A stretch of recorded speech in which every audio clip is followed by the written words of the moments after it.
Assalamu alaikum wa rahmatullah. Okay, inshallah, jazakallah khair for joining us. This is our Dad Doula Darest session. Last time we did this, we interviewed Mr. Birth Adventurer. Alhamdulillah, we had an engaging conversation. Today we have a guest, which our Dad Doula Darest will be interviewing, inshallah. And I'm going to pass it on to Mr. Birth Adventurer. Are you available? Assalamu alaikum. Walaikum salam, you're there. Okay, alhamdulillah. I'm going to pass it over to you now, inshallah. Bismillah, wassalatu wassalam ala imam mursaleen wa ala alihi wa ashabihi ajma'in amma ba'd. Okay, so brother Nawshirin, can you hear us? Yes. Assalamu alaikum wa rahmatullah. Alaikum salam wa rahmatullah. Jazakallah khair. So you are the star of the tonight's show. Just to let you know that anything that you say can and will be used against you in a court of law. And yeah, so it's going to be a relaxed talk between yourself and I. And thank you for joining us. And first of all, tell us a little bit about yourself. Anything you'd like to share with us? Yes, my name is Naushirwan, and we live here in Rawalpindi, in Gulrez. Mm-hmm. And I now have, alhamdulillah, 4 daughters. MashaAllah, tabarakallah. Yes, that's anything else? MashaAllah. So how old is your oldest daughter and your youngest? I think it's just a couple of months now, or a month? No, the youngest one is just 2 weeks now. Oh, whoops. Yes. Look at that. We men are so bad with dates. I don't blame you. I also don't remember the birthdays of, my children and, even my wife. You didn't say that, so we'll delete that off the record. Don't worry. Okay. So, alhamdulillah, mashallah. So you have 4 daughters, yes, mashallah.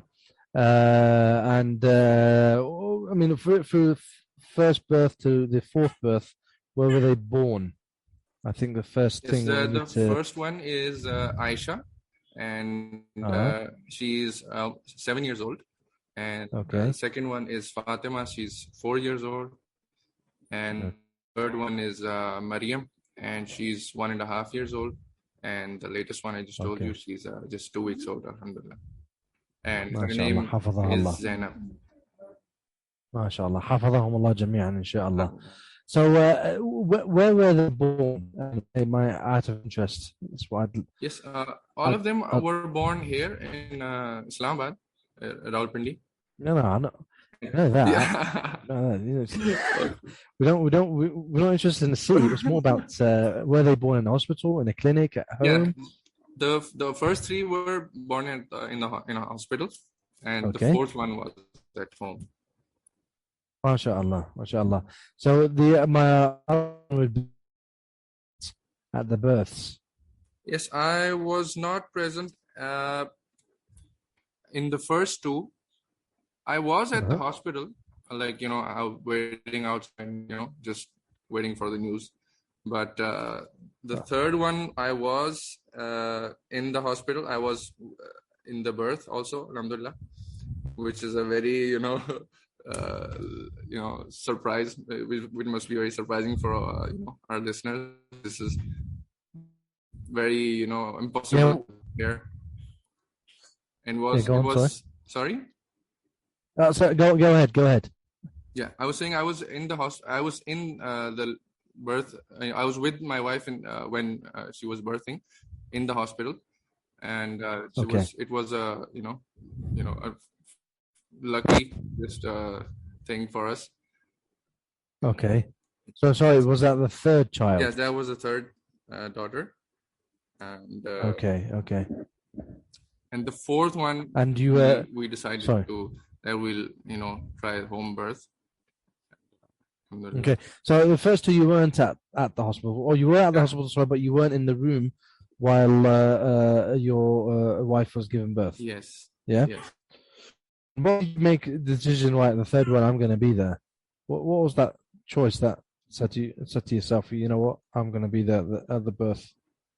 Yes. Before that, I didn't even have this idea that this is possible, and this people do this, because I've never heard this in Pakistan, and I like heard from some other families, and I heard that outside, in the West, they do allow the husbands inside. So, Okay. but before that, we were into natural lifestyle, and we were exploring this field of natural living, and with regards to diet, and everything, including in your daily life. So this was also like another aspect that we discovered that about we discovered about the what happens at the hospitals, and what the doctors do unnecessary interventions and all. So when we learned about that, and we studied more, and then got more into it, and then we decided to learn this, and get informed. So you decided to get yourselves educated about the whole procedure of giving birth. Yes, exactly. Yeah. And you know what, I'll be honest with you, I'm a little bit shocked here. You said that you didn't know, correct me if I'm wrong, that outside Pakistan people go along with the birth. I mean, it's the same thing in Iraq, by the way. It's a taboo, which we'll get to later on. It's a taboo for men to be present while their wives are giving birth. Even talk about these things and get involved in the decision making, or nothing like that. Even from since childhood, I saw that it's a completely worst thing, and no get involved or even talk. It's all up to the women. Or up to the women, or up to the doctors? I mean, that's the question that we're gonna talk about later. Yes, at the end, it's all up to the doctors. And like before that, like our mothers and the mother-in-laws, and they do get involved, and they take care, tell the new mother what to do and what not to do and stuff like that. Yeah. Okay, so the fourth child. So, mashallah, the third child, you were there, present in the same room. And so tell us about the fourth child, mashallah, tabarakallah. Maybe you can hear the fourth child right now. Allah hafadha, Allah hafadha, Allah. You and your family, or your wife, can I ask, if you don't mind, was the rest of the family okay with you guys having a home birth? Yes, by now they're used to these things. It's too late now, isn't it? Crazy things, so they didn't say anything. Alhamdulillah. Yeah, it's too late now, isn't it? You've had it. So, what were their views? We'll get to the actual birth itself in a second. What were their views after they found out that you had a home birth? Yes, like I told that even before that, since some years, we were into natural lifestyle and natural living. We made changes in our daily lives. Okay. And we for them, there were new things that we started changing in our lives. For example, avoiding let's say junk food. Like from the beginning, it was like some little things that we started to change, and slowly these little things became bigger and bigger. More things when we learned, and then we implemented. Another thing is about homeschooling. So we homeschool all our children. This was also a very new thing, one of the bigger things, for them to digest. And so like the point is, like slowly we changed our lifestyle. And then when initially they were apprehensive, they were very hesitant with regards to these changes. But then slowly, when they saw that these changes are they are beneficial, they brought better results. So then they, alhamdulillah, became a little relaxed. Huh? They became open to our changes and crazy ideas. So I think like up till the last daughter, they became relaxed, and then also we took courses, and we shared stuff we learned with them. So they had a little. All right, so it's about education. Yeah, as a teacher, I will often say that we Muslims lack education in many ways, and we lack this education. Yeah. With regards to like homeschooling, are you asking? No, man, I'm talking about everything. Even keeping our streets clean. We lack a lot of education in the Muslim world. So, but the education, the content of this talk is about education with regards to birthing. Yeah. Okay. Yeah, so the support of the support of the father, or the father, yeah, that's right, the father, that gives the mother while she's birthing, or even before that, obviously, from the moment of conception. I hope the listeners don't mind hearing these words. I think we're all adults, and we all can deal with them. So going back to the third birth, sorry. I mean, could you share anything specific that happened in the third birth that you'd like to share with the listeners? Yes. When we found out about natural birth, it was basically there's another, you can say, mentor or a speaker. We found out about him, Dr. Faiz Syal Sahab. He's in Lahore, and his platform, they arranged a short course on natural birth, and my wife did that course also. And he also shared real life examples of people who birth naturally, and similar things like doctor, we should intervene, we should do a C-section, otherwise you will die, or this and that. Then I strictly told them, don't let them do anything, just wait, die, right? So they listened to him. So I just telling you, don't let them do anything, and then they listened to them, and then everything happened normally. And the doctors were saying before that, okay, you'll die, this will happen, that will happen, but alhamdulillah, nothing happened. So we heard these stories also, and then slowly we met other people who were interested in similar interests. So right. What about the birth itself? I mean, this is the thing that a lot of people will be interested in. Find how can a man be present? What possible use is the father during the birth? Yeah, I think we did talk to the doctor about me being inside, but she was reluctant. She said no, it's not allowed, and we do the things according to standard. We follow the standard protocols. But this was just I don't know, maybe just from Allah subhanahu wa ta'ala, that the circumstances were such that it just happened. Well, but the thing was that my wife's labor started around at night, and like when it was the really end time, it was what was the time? The hospital was near, and we told her it was midnight, and my wife did this course, the Amani course, and so we planned that we will go right at the last moment. So we were at home till the last moment, doing the exercises and doing everything that we learned.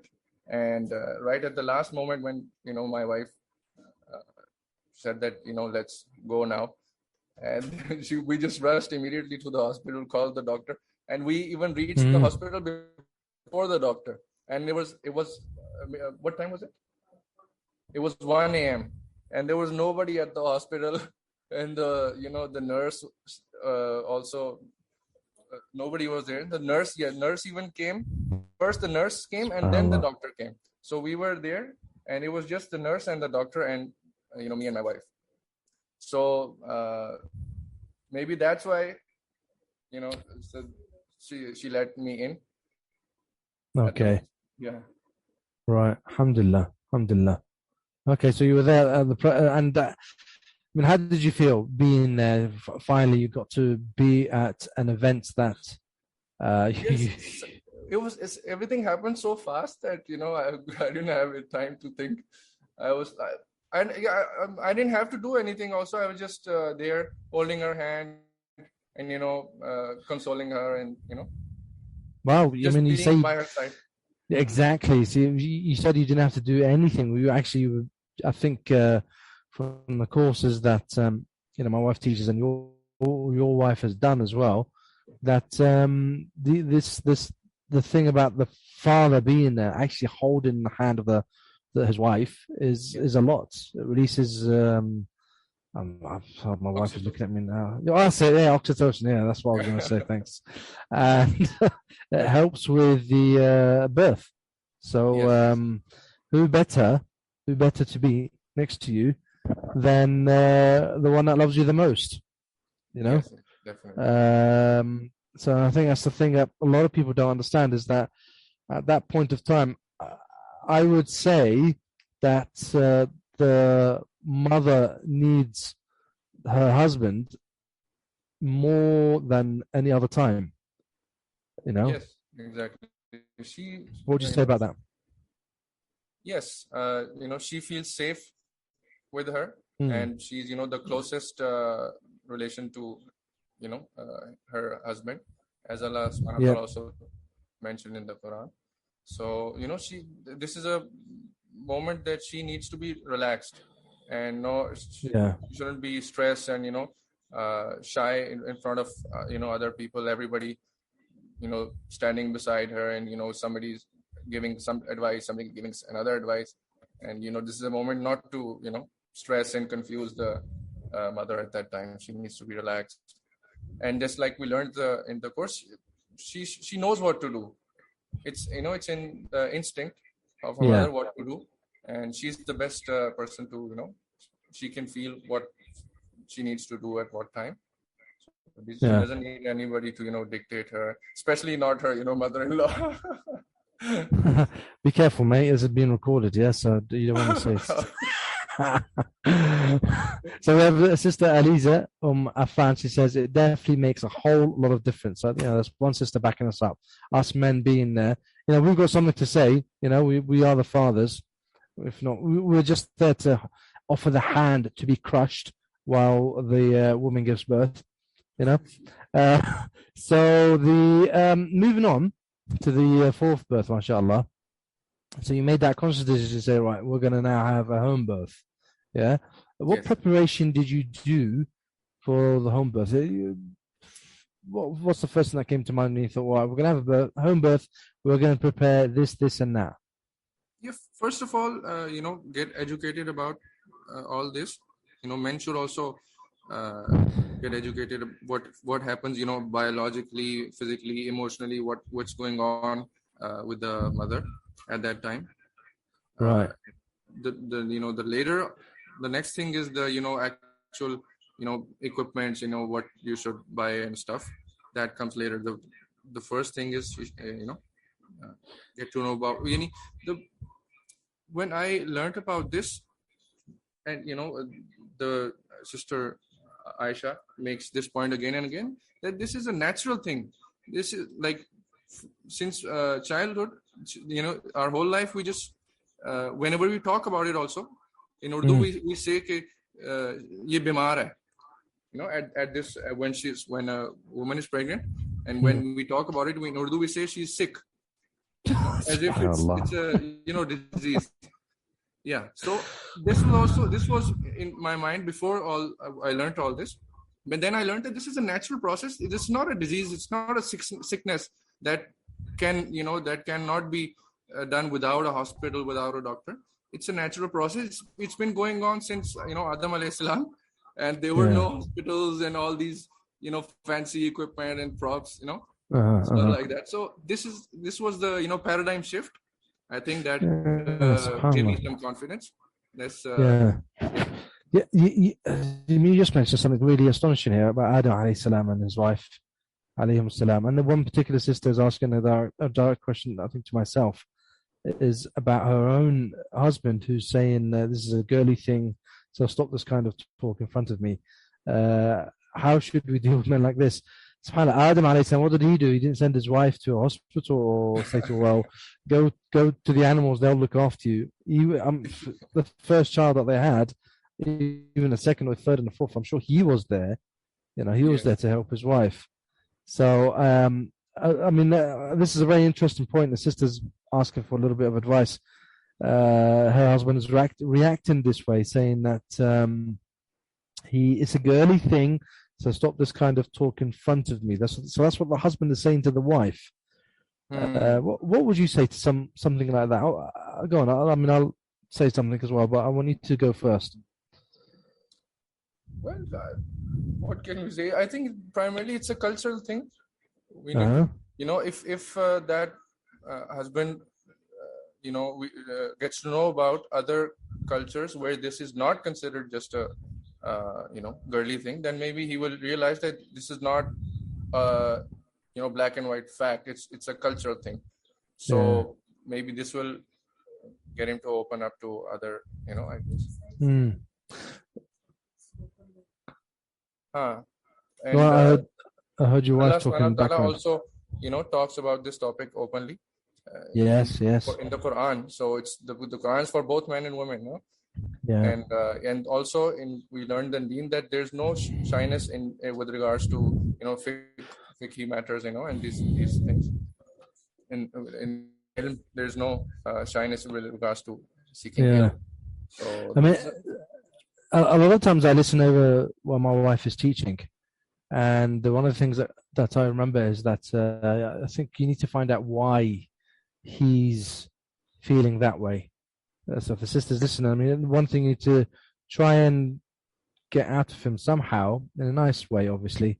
Is it that it's a cultural thing, or is it that he is unsure about the unknown because he doesn't know about it?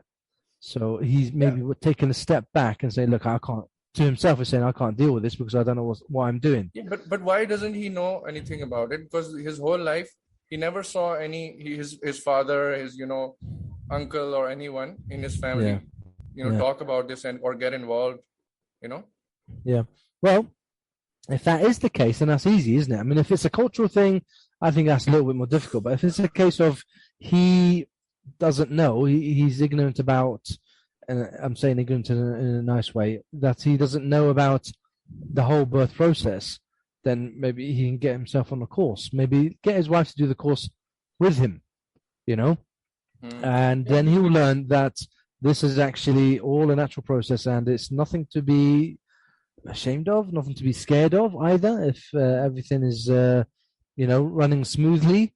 And he'll be more, I mean, you hear this time and time again, men say, and maybe you can clarify this, that it's a life-changing experience being there at the birth. For me, it was life-changing. For every man is different. I say this on my wife's courses. I say that it's life-changing experience, and every man in a different way. So for yourself, it must have been also a life-changing experience actually being there. Yes, definitely. It was, like a miracle MashaAllah. to witness this. Yeah. It was the first time. My wife's saying, can she speak? I'm thinking, I don't know. So we're allowed to speak? Because it's our turn, isn't it? I mean, women speak enough as it is. It's not a girly thing. It's we can also talk about it.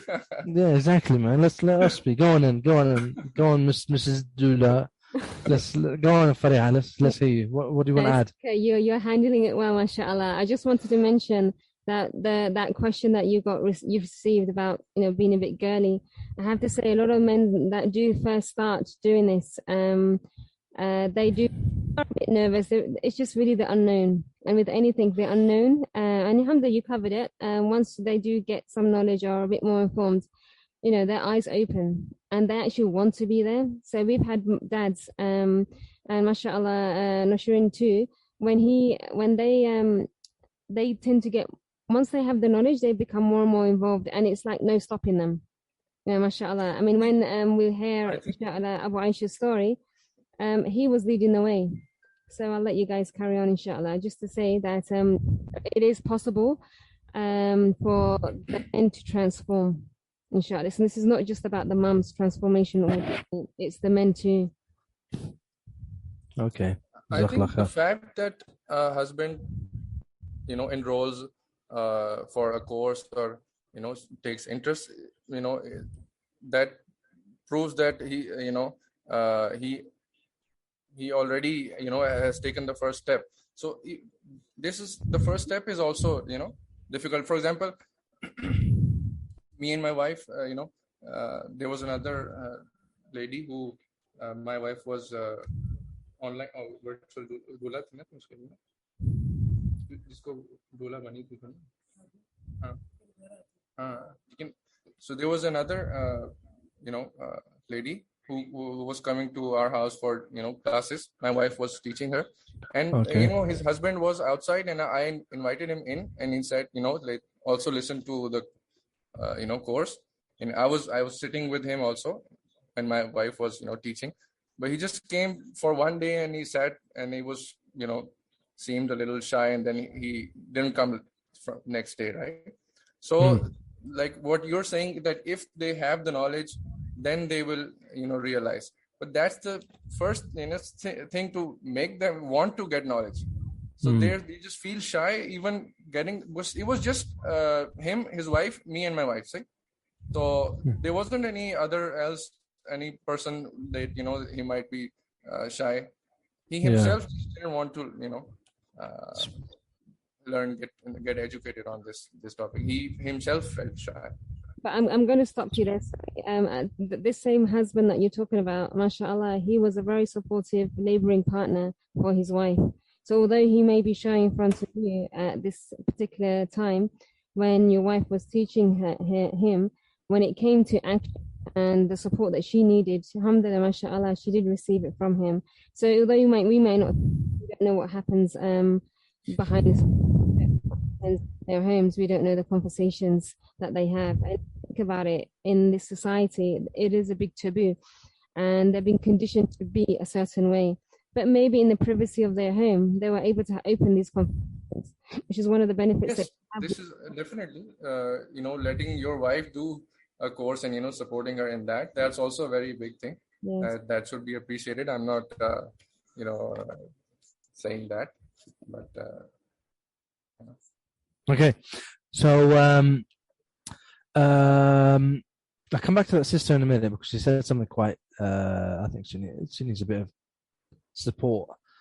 So the next question really I have for you, Brother Shane, is what do you think about the role of men in pregnancy and birthing journey? So from the moment of conception all the way up to birth and beyond, actually, what do you? I mean, we've pretty much talked about it already, but I just want to hear from you. I mean, you've been through that now. You've gone through the taboo, and then you're at the other end of the tunnel. Yeah, so you've seen the light. You've come out of the darkness. So much to say.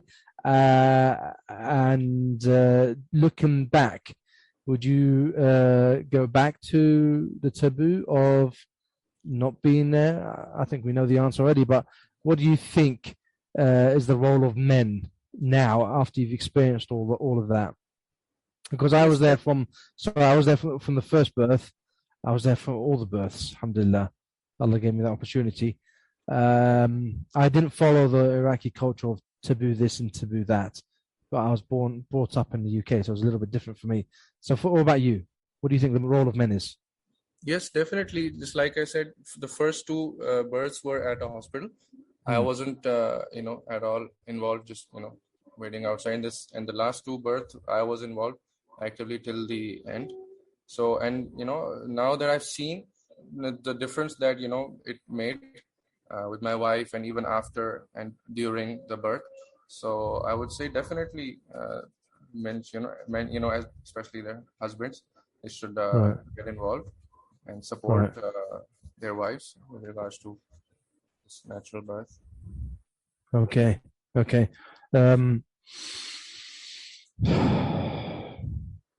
So what about those men that are nervous? I mean, there's some. I'm not one of those men that sees a drop of blood and faints. I'm those men that sees a spider and runs and leaves his wife to deal with the spider. You know, I'm that type of man. So I'm a little bit different in that respect. So what about those that are a little bit maybe squeamish, maybe a bit scared, they don't like the sight of blood, or they are worried, etc. You know? Sorry, before you start, let me I mean, I've never been squeamish when it comes to blood, ever, apart from once when we were in Egypt. In fact, twice actually. The first time was in Egypt when my nephew pretty much cut open his elbow. We took him to a hospital then. I think everyone knows that Egyptians are quite rough. And the way the doctor was dealing with him, I felt like I was going to vomit and faint. And I realized afterwards it's because I didn't know how to handle the doctor. I didn't know how to deal with the situation. And that's why I felt nausea, what that word is, when you feel sick and you want to faint. And the same thing here, dealing with my father, Hafadullah, when his toe got infected and I thought the bone was sticking out, I felt for the second time in my life, literally the second time in my life, I felt that I was going to faint. And I realized afterwards is because I was ignorant of how to deal with the situation, you know. That's my own experience with regards to feeling, out of my comfort zone when it comes to this blood thing, or humans doing things that they usually don't do, which is when women give birth. They don't usually do that every day, do they? Alhamdulillah. So what about yourself? What advice would you give to men who may feel like that? Yes, funny you mentioned this thing. So I didn't tell this to anyone, but in the third birth, I did actually faint. Oh, subhanAllah. Right after the birth, because I'm not like squeamish, like when I see a blood or something, but it was just like it's very intense, rush of energy, rush of adrenaline. It's a very intense scene. For me, like it was. I also used to get, for example, like you mentioned your story about the hospital and the doctor, how is handling. So same thing did happen to me earlier also, multiple times. That when I see some of my loved one in a pain and extreme this sort of thing, that I also get a little dizzy. So this thing did happen to me, but the last time, alhamdulillah, it was all fine. MashaAllah. And I think that's down to down to you getting educated about the whole process, isn't it? I mean, with our seventh birth, we had a home unassisted birth, which we don't recommend to other people. That's our own situation, and I felt very relaxed about it because, again, while my wife was teaching, I would be usually next to her or in the room, and I would listen to all these things. I read the books that she was teaching, and I asked her questions, and I felt very relaxed about the whole process, and realized actually it's a very natural process that shouldn't be. If all of your tests throughout the pregnancy have been normal, so to say, then everything should go inshallah normal as well. Yes, inshallah. So I keep interrupting you. What were you saying? I finished my point, but okay. I also Sorry, I would also like to add that is like some books you mentioned. So I also the Sister Fariha gave the book The Emergency Childbirth. I read all of that, and that also gave me more confidence. Like the nitty-gritty things. What different types of cases happen and how often they happen, though the percentage was very less of the circumstances where you might need an intervention or something like that. Right. So right. That also Again, education, isn't it? Exactly. If only if only more people would listen to us teachers, talking about education. Okay, so moving on. Here's my notes. What about what can they do to prepare themselves? These men that actually want to get involved and a little bit nervous on how to get involved, or they've again, it's that coming getting over taboo in this country and many, unfortunately, many Muslim countries. The first thing is if they get to meet, people who are involved, who have been through this, and they share their stories, and this is normal. It's nothing, happened, nothing, dangerous happened, and everything is fine. So then they will get a little, confident in learning about this and getting involved more and more. Yeah. I think this helps a lot if you hear stories of other people who've already taken the first step and were the first movers. Then following is a little easier for them. Okay, well, let's start from now. Why don't you share with us the story of the fourth birth, the actual birth itself? Okay, so without going into too much detail, because someone might faint. No, you obviously, because you've gone past that now. Yes, alhamdulillah.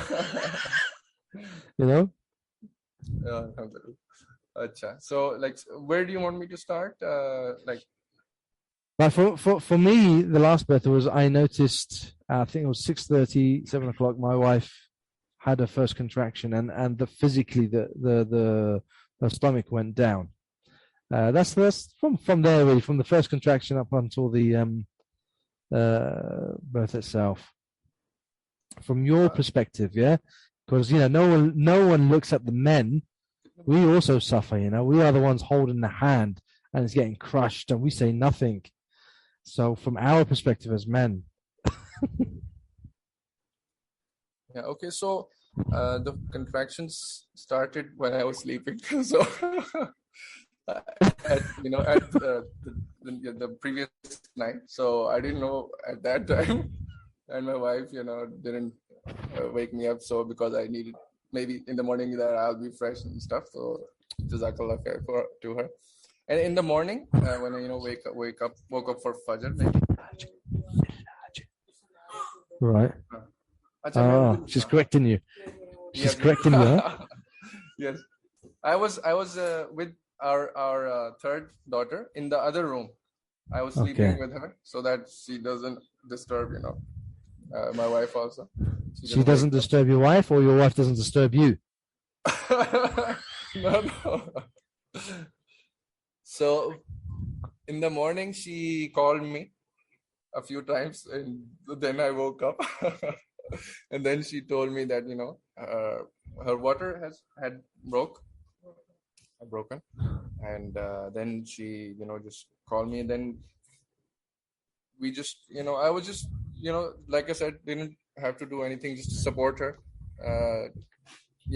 walk with her, and get her anything she needs, and water, she wants to drink water, or she wants to get some clothes or something. So just I was there with her, and getting her to relax. And then the whole day we were also timing the contractions, so they were close. Kab wo huए the takriban around 2 p.m. 3 p.m. They got a little closer, the contractions. Then we informed the midwife also. We talked to a midwife that she would be there. So we just told her just to stay alert, and then we didn't call her yet. And we also planned the same thing this time, that we'll get the midwife to come at at the very end, so that she also doesn't intervene, need to intervene with the birth. So just before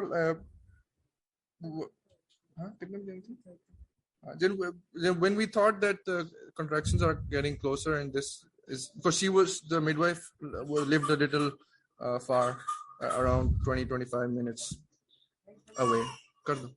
So then we called her, and then she came to our house. And but the actual labor didn't start when we expected, where it was a little later than that. And we had all the things ready. We bought all the things that we were told, and we set up the room. We sent the kids to I think my mother's house, and we set all the necessary things, and we just the same thing, do nothing, just see. I just helped her when she was exercising, she was walking, and just getting her to relax, and So subhanAllah, sorry to cut in. You keep saying I didn't do much, but you look at the messages that people are sending. It's actually a huge difference, and the women can vouch for that. That when the husband is there, it's a massive difference to her, because she can just relax about everything. Isn't that right? I mean, your wife must have. You know what?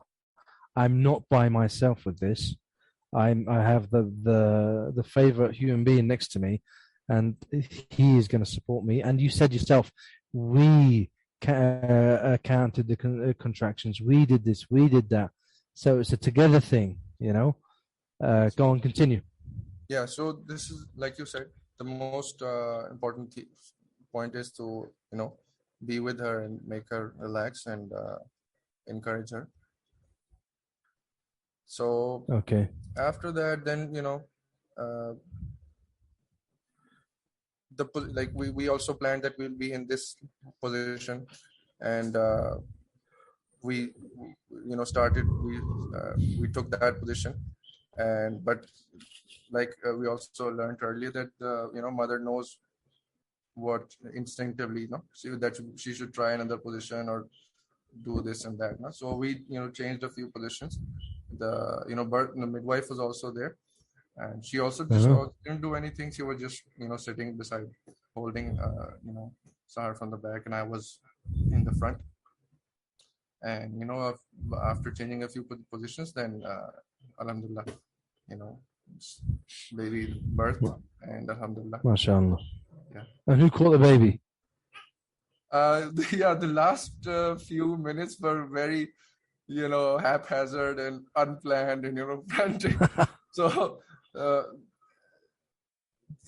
another point, I should mention that you should prepare the room for all the different possible types of positions during birth. So you might never know which you might need. So what happened was, we planned just one or two positions, but then we eventually, what happened was a third position that was that she birthed in. And at that time, what we planned was all to the side. And then what happened was, I was holding my wife, and then the doula, the midwife, was at her back. But then she had, because I was holding her, and my wife was holding my arm, so I couldn't let her go. So the midwife came to the front, and then she held the baby. MashaAllah. MashaAllah. Tabarakallah. A joyful experience for both. Yes.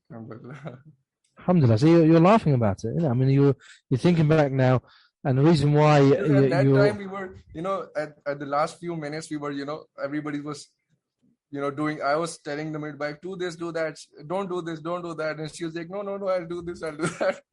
But at that time, I was a little, what's happening? But but now, alhamdulillah, since everything is fine, so that's why I was laughing when looking back at what happened. Alhamdulillah, man. That's excellent.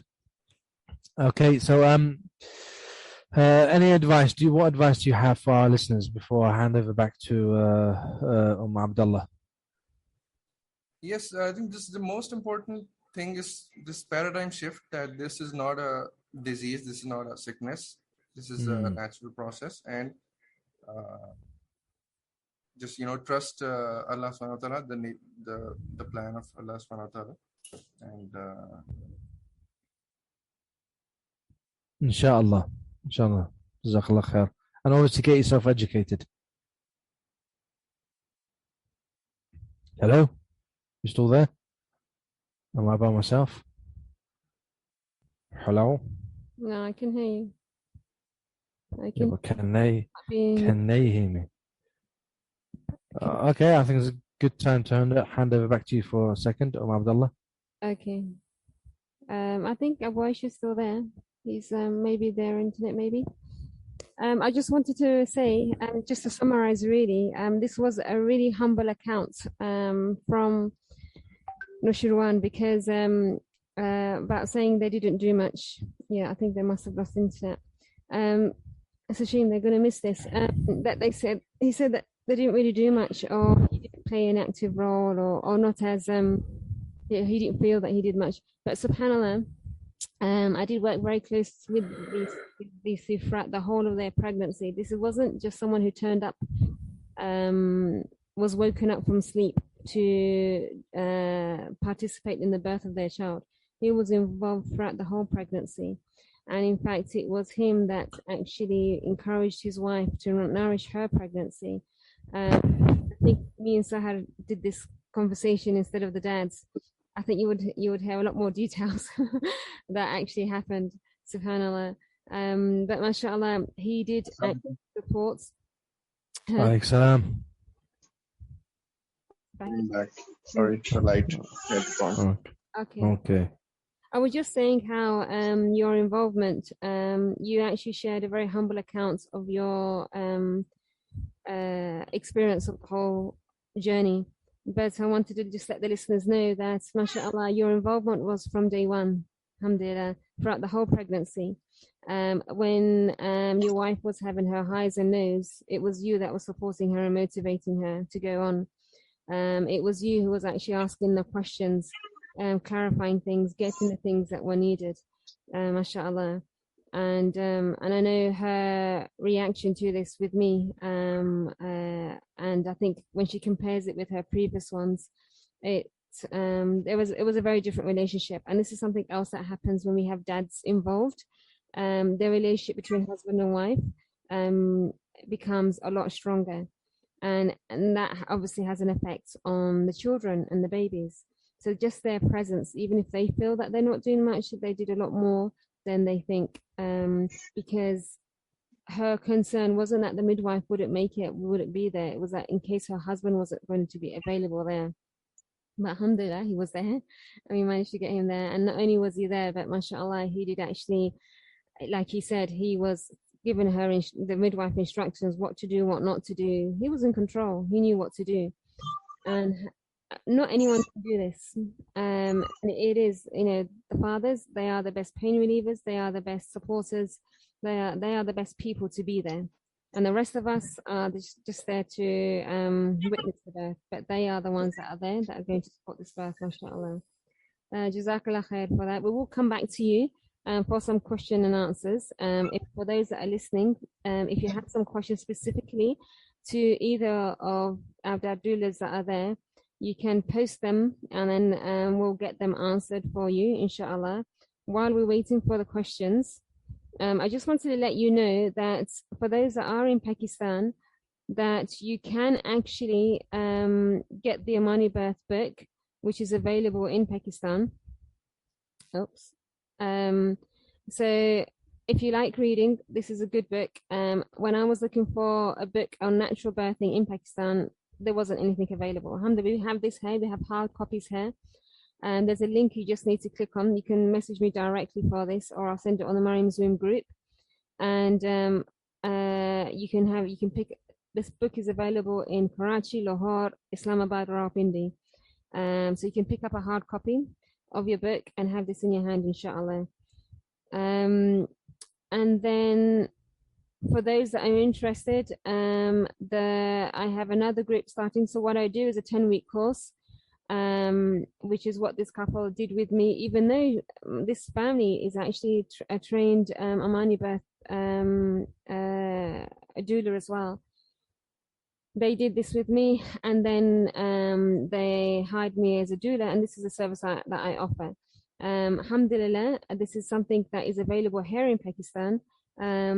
I do this online and virtual, and the next group that we have is in June. So you can join that, inshallah. Message me directly for that and to get all the added bonuses and extras, inshallah. Husbands are more than welcome. We have activities for the husbands, and we have Mr. Bertha Ventura doing a session with a one-to-one session with each group that we have too. So that's more details about the course. Message me directly for more details. Okay, let's move on to the question and answers, because this is usually a good time to get, if there are any men out there that are listening in, or any wives there that have got some questions on behalf of their husbands, do post them in and let's get them answered. Yeah, I want to start with the sister said, it's my first time and I feel alone as my husband doesn't stand with me. Brother Noshin, how would you advise a sister like that? So she said, it's my first time and I feel alone as my husband doesn't stand with me. What would you say to a brother that is not interested, it seems? Well, if I were to meet him, I would I would just tell him my own experience, and I would try to explain him how a big difference it makes, and if the health, the mental, emotional, and physical health of the mother as well as the child. If he doesn't stand with the mother, he definitely must care about his future child, his physical well-being, his also well-being generally. So for him, he also should for the child also, and primarily for the mother, but also for the child also. Maybe this can be a motivating thing for him to get involved. Yeah, that's what I was thinking as well. The sister that asked the question, maybe we're only throwing, maybe I'm in contact with Abdullah directly. Maybe if she can offer better advice than us. I'm thinking show him the different stages of pregnancy, and I would say don't talk about the pregnancy, but talk about his baby. So your baby's now 2 months old, it's like this. 3 months old is like that. 4 months old is like this. And then make that connection, because you already have that connection from day one to the sister. From the moment you found out that, alhamdulillah, mashallah, Allah's blessed you with, inshallah, a baby to be, you already have that connection, and you already feel it. But he doesn't. So he doesn't have that understanding of what's going inside of your body. If he was to understand, I think he would definitely think differently about it, because he would realize what's about to happen. Educated about, he should also get educated about what complications might happen if No, I wouldn't talk about complications. He doesn't make an informed decision. He doesn't. So at this stage, I think I wouldn't talk to him about complications, because he's going to run out the window. If he's at this, because it's the same sister who said, stop talking to your husband about this. It's very shameful. So the same sister saying, mother-in-law is saying, stop talking to your husband about this. It's very shameful. So this is really a cultural thing, isn't it? It's really a cultural thing. What I would add, I think, don't mind me. Go on, sorry. What I would say is that, first of all, any conversations that you can have, especially when there is other members of the family influencing them, is first of all, let it be a private conversation between husband and wife. The biggest thing is really communication. If I wouldn't say that he's not interested, I mean, we don't know this couple. I wouldn't say he was not interested. And I think it's really because, like I was saying before, men are conditioned to think a certain way. So they have certain views about things, not because they don't care, not because they don't want to be there. It's because that's how it's always been. That's the norm. Now to change that, and if the mother wants him to be there and she feels he's not, then really it's communication. Get a good opportunity where you're able to sit there with them and say, look, I'd really like you to be there, or I feel this will help me if I'm feeling this like this right now, and then just start a conversation and see where it goes. We're not here against men that are not interested or don't seem to be interested. It's just giving them an opportunity and a platform to ask questions, to know how you feel. They won't know how you feel until you actually tell them. Okay, again, to the sisters asked the question, get in touch with Abdullah, and maybe she can help you, assist you even further, advise you. So the brother Muhammad Faizan, you can see the question, brother Nashir, and he asked, what preparations did you do beforehand in case the baby needed some medical attention, such as a NICU, etc.? What is an NICU? I don't know what that is. Anyway, what medical what preparations did you do beforehand, Mr. Nashir? Yes, like I think we mentioned that if all the tests before before the birth are normal, and the baby's position is also normal, and everything's fine, then you don't need to worry about you don't need to make any preparations for that. But what we did was we did go to a hospital and we did register, and that was very near to our house. And just in case that if some complication does arise, we can rush to the hospital. And but that's a very less probability. Okay. If you basically before that you take a holistic approach, and check your diet and all your exercise and everything, then this doesn't arise, inshallah. Okay. So Sister Ramla said it's neonatal intensive care unit. Wow, man, I'd be scared to go there as a big adult myself. So, subhanallah. Dr. Ramla. Oh, so what should I say? So the second question the brother had, go brother Muhammad, go. He said, how often did you visit the doctor and how on board was the doctor with your home birth plan for your fourth birth? I think that go on, you speak first. Doctor on board we for home didn't birth? mention. Yeah, no, we didn't mention that. And why should we mention? Exactly. They're going to lose out on money if you mention it to them. I mean, they're going to lose out on something. Yeah. So we did visit the doctor. I think maybe twice or thrice. Just if we thought we should get our bloods checked and the position of the baby checked. If we had some doubt, we did do that just to clear our doubt. Then I think that's we should do that just to clear any doubts. But then, alhamdulillah, everything was fine. Alhamdulillah.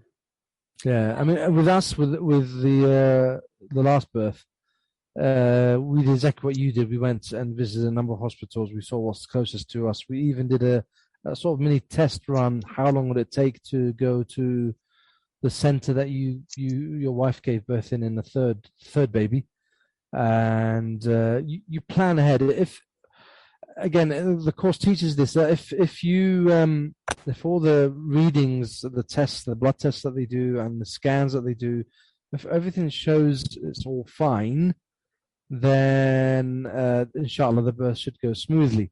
However, Brother Muhammad Faizan is saying it's going to be our first child, so we may also plan a home birth, inshallah, just need to know everything there is to know. My question is to Brother Muhammad Faizan is, I don't know, has your wife and yourself enrolled on this course with regards to doing course? Childbirth education. Sorry, childbirth education. So Listen. Hang on, hold on. Listen, we men forget the details. Okay, well, that's what we do. We forget the details. You ask, like I asked Brother Nushirin, I asked him a question. How did it go? He said, yeah, my wife gave birth. Alhamdulillah, baby girl. That's it. If my wife was to ask your wife how it went, then there will be an extra 45 minutes added to that answer. So we forget these little things like child educational birth thingy. So yes. Yeah, oh yeah, go on. I'll shut up now. Go on. No, mashallah. Another couple. There's been two couples actually, first time parents that have had home births, and what I do advise them is to register with the hospital. With one couple, they did inform their doctor that they were planning a home birth, and mashallah, she was actually quite supportive, and she said, look, if you change your mind, then you can come here. If you need any checks, then you can come over here. So there are good doctors out there. And what I do encourage is for everybody to make sure that they do cover everything. Just because whether you're having a home birth or you're having a hospital birth, you need to be really well informed, as if you're going to be leading the show, because mums are birthing the babies, husbands are going to be there, regardless of where you will be, regardless of your environment. You want to know everything, and you cover everything, inshallah. Muhammad Faizan, I think you're Atufa's husband. Is it Atufa's husband? I'm trying to figure out. MashaAllah.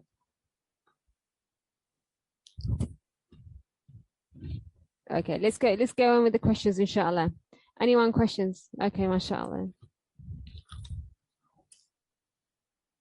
Any questions before the two dad doodles fall asleep? I can hear them munching away. Oh, sorry, did you hear that? Let me just mute, sorry. I would also like to mention that the Sister Fariha's, doula services helped a lot all throughout, the pregnancy. We consulted her and, bugged her at very, tiny things, asking her questions again and again. And, there was also a very big support to know that, she guided us everything. If, some test results are a little less, then she advised, to add this in your diet and add this and do this, do that. And even till the, last moment during the birth, she was also with us live on the phone. And we were sharing everything with her. And then she was also guiding us, what to do and what not.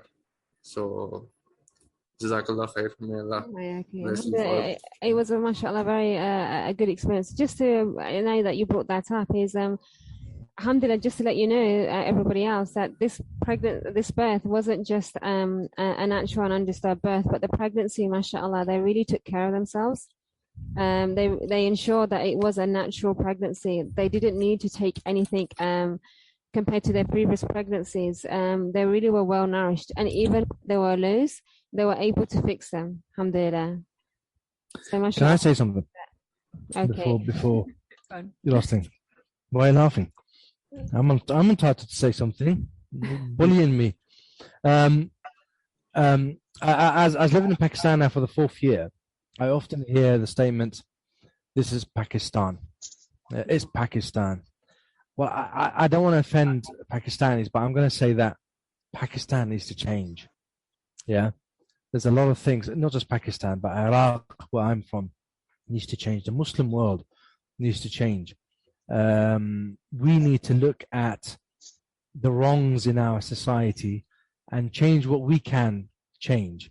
Okay, this business of it's taboo, it's shameful. We need to change that way of thinking. Okay, for a husband, for the father to talk about these things. I mean, do I really need to go into detail of how the pregnancy started? Why don't we say that was shameful? Why don't we say that was like what we say in Arabic, aib, you know? And then I just I don't understand that concept. Alhamdulillah, Hafsa, sister Hafsa, yeah, she agrees with me. And the way conception happened is that not, I would say, more shameful than the other thing. If it was shameful, obviously it's not shameful because that's how Allah created us. So we do need to change this concept, and this is how change happens. It starts from one person, and alhamdulillah, it's not just one person; it's many people, yeah. And it goes and it spreads very quickly. The Prophet ﷺ was one man, sallallahu alaihi wasallam, and yes, we can take him as an example for change. He's the best example for change. And then he went to someone else, his wife, radiallahu anha, and then it went to his friend Abu Bakr, radiallahu anhu, and 2, 3, 4, and it became a very well spread. And now we have how many Muslims in the world? So it can happen. We need to change what we can. There's so many things I want to change in the Muslim world, and I keep getting told, "Oh, you can't do it. You can't do it." That's the way Pakistan is. Well, Pakistan needs to change. Iraq needs to change. You know, and this is something that we can do together through education, through spreading the word, etc. And I'll stop there before I go off on a tangent. No, mashallah, jazakallah khair. I was just going to say, it's not even a change. What I would say is that we're actually just going back to what Allah, the way Allah wanted us to do. We're going back to, we want to go back to nature, the way Allah has designed us perfectly to do. So this is how pregnancy should always have been. But now it's been changed. And that's what we want to revert to. We want to get back, inshallah. We want to get back to how things used to be, how it should be, for a stronger, healthier pregnancy, birth, and for a stronger ummah. You know, our children, we want to give them the best start possible. And that's only going to be possible when we get closer and return to the way Allah designed us, inshallah. Inshallah. But in order to get an unmedicated and non-complications, we need to do something about it. It comes from us. We need to nourish ourselves. We need to nurture that pregnancy. You can't, and this is a conversation that I've had with doctors here. When I'm talking about natural birth, they say mums come in and they talk about natural births, but the moment they come in labor, they're the ones that can't cope. They're the ones that are calling for pain relief. They're the ones that can't handle it. And I say to them, no, this is different. They're going to have a natural pregnancy from day one. They're going to nourish themselves. They're going to look after themselves. They're going to give their bodies what it needs, so that they will end up at the end of the pregnancy with minimal complications, with the need for with minimal interventions, because they're going to be stronger, inshallah. I think there's a question from Mohammed to Brother Nushran about nourishment. If you're still there, if you can answer that question. Yes, nutrition. Any tips on nutrition? Yes. Like I think you shared that you managed to both your wife was able to not need any medication or anything, nourishment supplement. Yes, her hemoglobin was a little less, and we shared that with Fariha, and then she advised us to add for example ABC juice and protein from various sources. So like this nutrition advice is like you can't give any general advice, just have natural good food, healthy food with a variety of stuff. So but specifically it should varies case to case what you need more and what less. So the brother is very right. It is a very individual thing. When you're giving somebody nutritional advice, first of all you need to assess what they are currently eating, and it's got to be, you want to be able to offer them things that they can easily get, not something that is out of their reach. It's got to be close to what they normally eat, because we want it to be an enjoyable experience for them. And you've got to also look into sort of like the emotional relationship with foods. So it's actually a big question. It's not something like, I would just tell them to eat this X, Y, and Z. There's a lot more to it. Yeah. The question of what you should eat is more difficult than, what you should not eat is very simple answer. You should avoid all processed and highly processed and, packaged food and, all these preservatives and chemicals and whatnot. Separate chemical for the color, separate chemical for, the look, all the sugar and stuff like that. So I think the most important thing is the first step is to, cut out all these things, and then naturally what you'll be left with will be the natural food, good food, and then you should, search for organic sources of these, milk, vegetables, and stuff like that. So this is like a general advice. Yeah, good point, mashallah. And the next question was, did you guys take any medicine at all, like for nausea or vomiting or headache? No. So the answer was no to that. Alhamdulillah. Hang on, for there, doesn't your course talk about the effects of medicine? Yes. Taking medicine and what have you with, yeah? Yes, but even before that, like I mentioned, we were starting to, incorporate other things in for natural living. So even before that, we avoided every, medicine. We when we needed, we tried the other herbal alternatives. Yes. And for example, for these small things like headache and stuff, we don't do anything. Just goes by, and some little fever or something like that. It just goes by itself after a few days. So, I mean, with regards to nausea and vomiting and what was the other one? Headaches. You've really got to look at the root cause first and address the root cause rather than just dealing with the symptom. Once you deal with the root cause, and then you will not need to take anything else afterwards. When our body is doing something, it's calling out to us, and it's not to be neglected or to suppressed with some sort of medication. We want to find out, okay, what's going on? What are we doing? And then addressing that, inshallah. Abu Abdul, Mr. Birth Adventure wants to have a free food event so that he can come. We'll have to do it at your restaurant.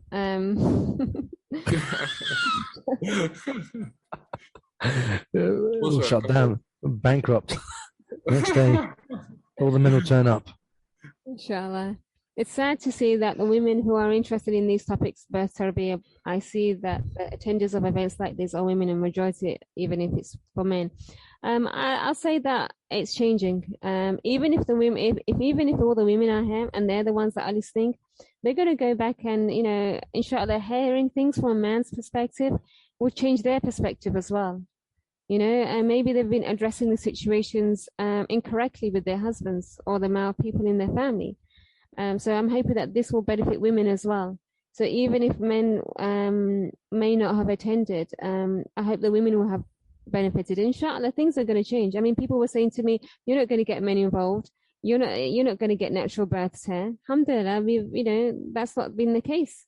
I mean, alhamdulillah, we have brother Nashran here today. I've been waiting for him because we did 2 births. So I was waiting for his story first, and then I was going to share the others. And we have, alhamdulillah, at least 4 or 5 brothers that are waiting to do this interview. So never say never.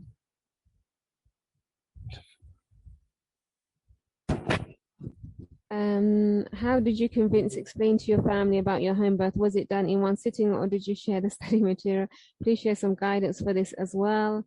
Obviously, families have different dynamics, but it would be great to know. Is this something that you want to share? Yeah, I think I just mentioned that it was a long journey. That did not start specifically with this home birth. I think he's asking specifically about convincing your family, your extended family.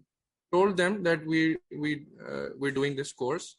My wife did this course, and we shared some things with them.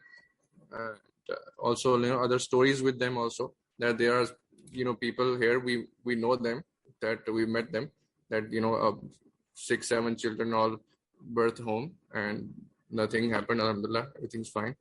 So just sharing, I think this is a big point. I don't know, it's maybe just for me, but I get confident about new things with this thing, that when I find out others have already done this, and I meet them and I ask them stuff, then I can see that this can be done. This has been done. It's nothing. It might be new for me, but it's not new in the world. Yes, mashallah. It's even more difficult to convince family, especially when there are working doctors in immediate family members. Yes, that is very true. And there seems to be a doctor in everybody's family in Pakistan. Everyone's a doctor. And I think I should share that, my father-in-law is a doctor also. Yeah, so this was actually quite a big challenge.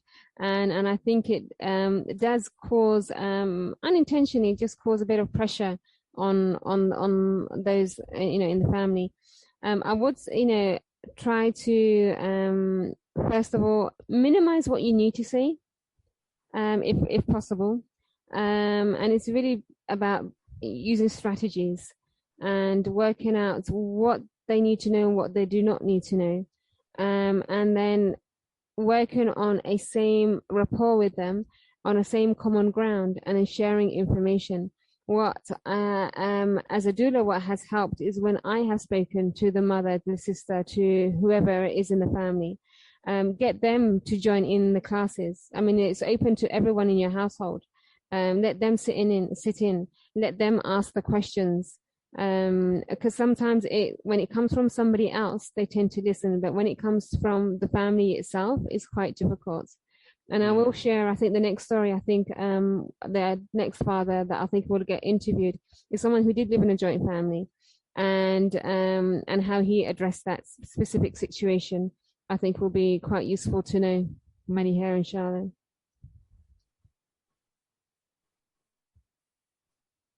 But remember, your family is usually because they care. So try to see it on a positive light as well, and address it in a positive way, inshallah. Okay, do we have any more questions? Have you got any private questions coming up to you, hosts? No, not to me.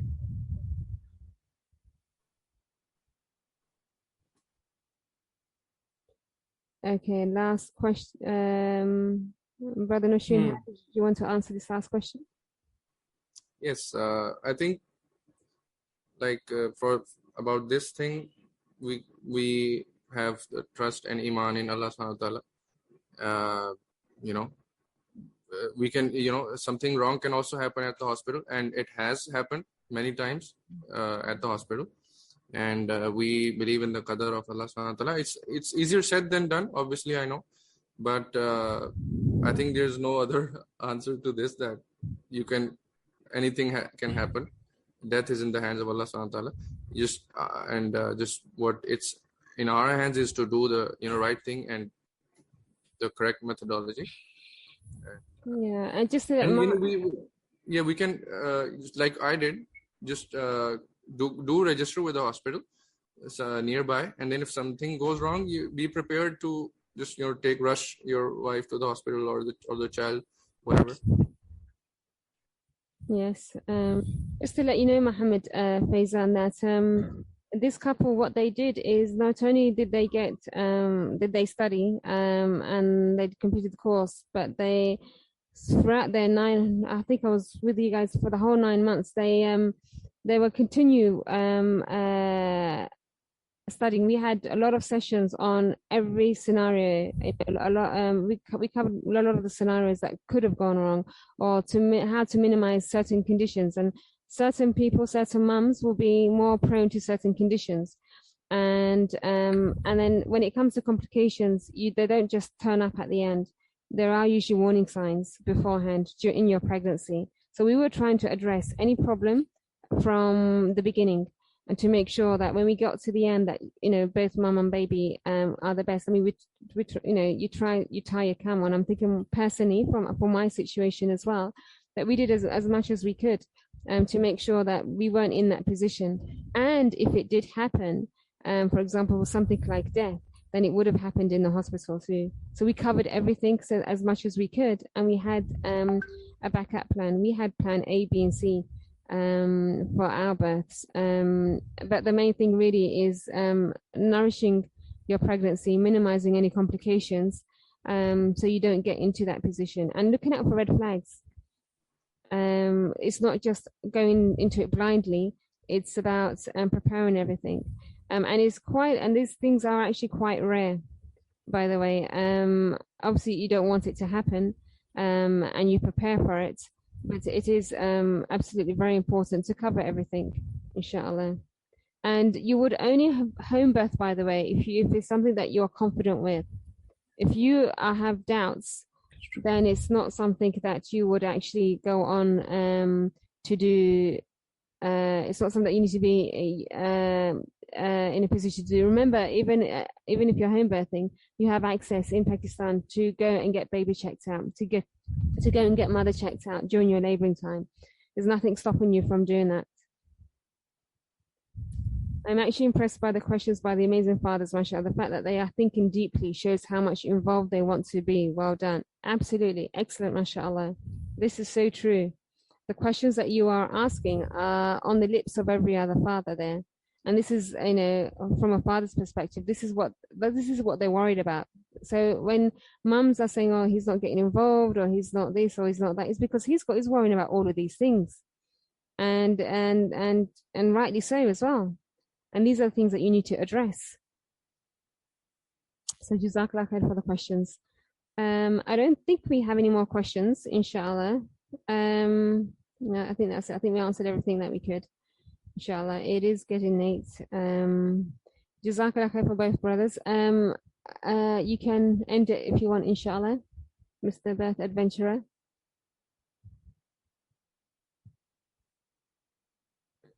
Wayaki. Mr. Abu Abdullah, where are you? I think you. Assalamualaikum, sorry. I was paying attention. Yes. Okay, Jazakumullah khair. Whatever good you heard was from Allah, and what anything bad that you heard was from us. So please forgive us for our shortcomings, and look forward to you guys getting in touch with us. And we'll end it here. One quick thing for Muhammad Faizan is in sujood, ask Allah to give you a natural birth without any interventions. That's what I did for all the births in sujood as many times as I possibly could during the day.